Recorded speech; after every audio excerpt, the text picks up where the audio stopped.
हिंदू शास्त्रों के अनुसार ऐसे 8 चिरंजीवी मौजूद हैं जो अमर हैं और कलयुग में भी जीवित हैं। मान्यताओं के अनुसार उनका अस्तित्व पृथ्वी के अंत तक रहने वाला है।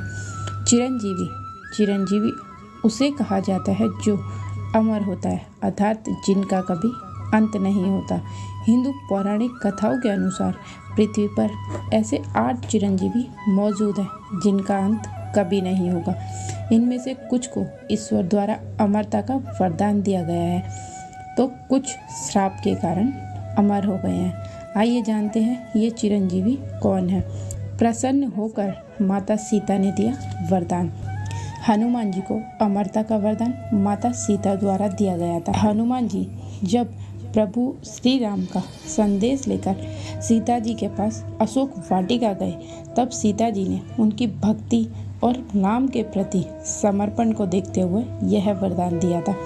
माना जाता है कि हनुमान जी आज भी पृथ्वी पर ही वास करते हैं और भगवान राम की भक्ति में लीन हैं। अश्वत्थामा को श्री कृष्ण से मिला श्राप। कुछ लोगों को अमरता श्राप के कारण प्राप्त हुई थी। इस सूची में अश्वत्थामा का नाम आता है। महाभारत के दौरान अपने पिता द्रोणाचार्य का वध का बदला लेने के लिए अश्वत्थामा ने अनीति का सहारा लिया था। उसने पांडवों के सोते हुए पुत्रों का वध कर दिया था, जिसके बाद श्री कृष्ण ने अश्वत्थामा को यह श्राप दिया था कि दुनिया के अंत तक वह घावों से लथपथ शरीर को लेकर भटकता रहेगा। उसके घावों से सदैव खून निकलता रहेगा। माना जाता है कि इस श्राप के कारण आज भी अश्वत्थामा पृथ्वी पर भटक रहा है। राजा बलि से प्रसन्न हुए वामन भगवान। राजा बलि भगवान विष्णु के परम भक्त प्रहलाद के वंशज हैं। विष्णु जी जब वामन का भेष धारण करके राजा बलि की परीक्षा लेने आए, तब राजा बलि ने वामन भगवान को अपना सब कुछ दान दिया था। इस बात से प्रसन्न होकर भगवान विष्णु ने उन्हें अमरता का वरदान दिया। माना जाता है कि आज भी राजा बलि पाताल लोक में वास कर रहे हैं। श्री राम ने विभीषण को सौंपी सोने की लंका। रावण के सबसे छोटे भाई साथ ही राम के परम भक्त विभीषण को अमरता का वरदान भगवान राम ने ही दिया था। रावण के वध के बाद श्री राम ने विभीषण को सोने की लंका सौंप दी और अमरता का वरदान दिया।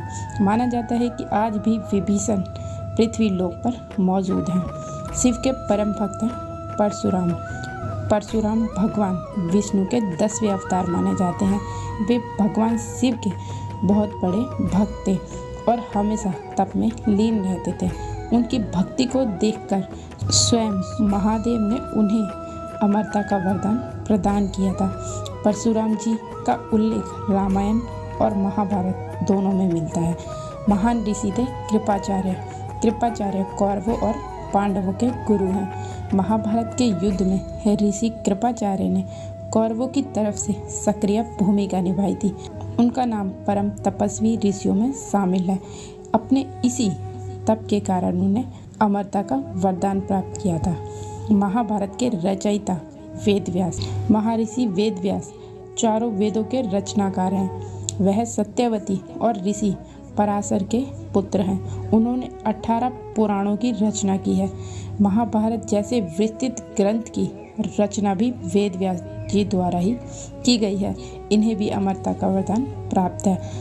महामृत्युंजय मंत्र की रचना करने वाले ऋषि मार्कंडेय भी 8 चिरंजीवियों में से एक है। वह भगवान शिव के बहुत बड़े भक्त थे। शिव के अत्यंत शक्तिशाली महामृत्युंजय मंत्र की रचना भी ऋषि मार्कंडेय ने ही की थी।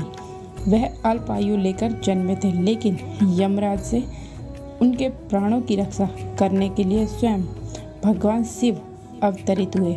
साथ ही महादेव ने ही उन्हें अमरता का वरदान दिया था।